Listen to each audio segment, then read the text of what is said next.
Kemana perginya 7 bilion ringgit untuk bangunkan kampung baru?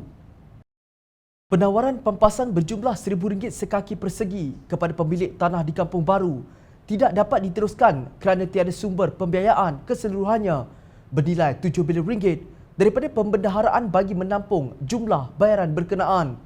Demikian berita yang melukakan hati penduduk kampung baru disampaikan oleh Menteri Wilayah Persekutuan Kerajaan Perikatan Nasional Tan Sri Anwar Musa menurut laporan berita harian pada 28 Ogos lalu.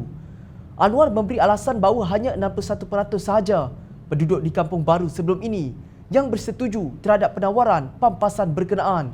Kerana dalam prinsip membeli secara sukarela antara willing buyer and willing seller, 100% kena bersetuju. Satu saja daripada keluarga tak bersetuju, dah pun proses menjual beli tak dapat dilakukan. Saya juga sudah memberi arahan buat PKB supaya menyampaikan kepada penduduk kampung baru mengenai perkembangan terbaru di mana kita sedang menggubal pendekatan baru untuk dipersembahkan kepada mereka dalam tempoh sedikit masa lagi.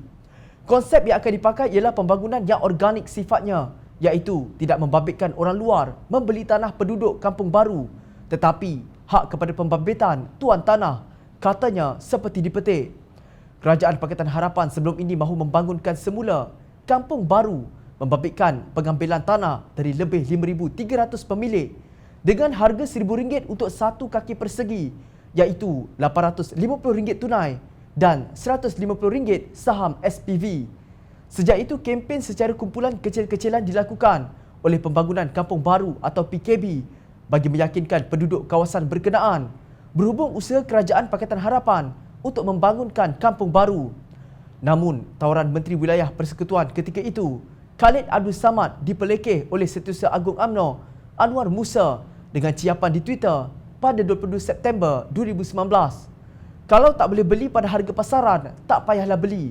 Anwar menyifatkan tawaran Kerajaan Pakatan Harapan itu menindas penduduk kampung baru serta pewarisnya.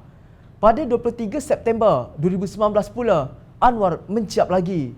RM850 sekaki persegi atau SKP bukan nilainya tanah di kampung baru. Menurut beliau, undang-undang memberi hak bagi pemilik mendapat harga pasaran. Kampung baru adalah kawasan yang sudah dibangunkan. Semua prasarana tersedia. Kenapa nak diskriminasi? Yang beli bukan swasta tapi kerajaan, ciapnya. Beliau mengulas penjelasan Khalid berhubung nilai harga tanah di sekitar KLCC. RM3,000 sekaki persegi sekitar KLCC adalah harga telah dibangunkan dan tiada sekatan pemilikan. RM850 SKP di kampung baru atas sebab syarat pemilikan hanya Melayu dan belum lagi dibangunkan. Lepas dibangunkan akan naik. Pemilik digalakkan beli rumah baru di kampung baru dengan duit diperolehi, jelas Khalid dalam ciapannya. Malaysia Gazette pada tarikh yang sama memetik Anwar sebagai berkata bahawa Khalid seperti berkokok sebelum bertelur. Isunya berapa peratuskah harga ditawarkan berbanding harga tanah bersebelahan sekitar KLCC? Kurang daripada itu, kita faham, tapi takkan 30% saja dari harga tanah KLCC yang berjangkau RM3,000 sekaki persegi. Beli dengan 25% harga pasaran. Selepas itu beri ukuran kepadatan dan plot nisbah yang tinggi. Jual balik pula pada harga pasaran.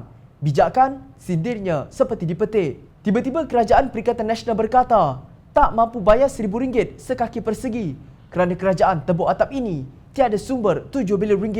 Kerajaan Pakatan Harapan dulu boleh, tetapi Kerajaan Perikatan Nasional tiba-tiba jatuh miskin dan tidak mampu menyediakan peruntukan sebanyak RM7 bilion itu.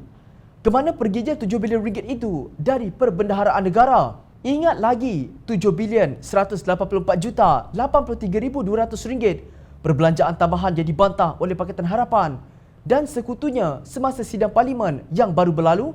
Perbelanjaan tambahan itu diperlukan oleh kerajaan tebuk atap berikutan penyusunan semula beberapa kementerian, perubuhan beberapa kementerian baru dan pembubaran satu kementerian. Jika tiada perbelanjaan tambahan sebanyak RM7.18 bilion itu, kerajaan tebuk atap akan memiliki RM7 bilion untuk pembangunan kampung baru. Sekarang, siapa yang menindas Melayu kampung baru?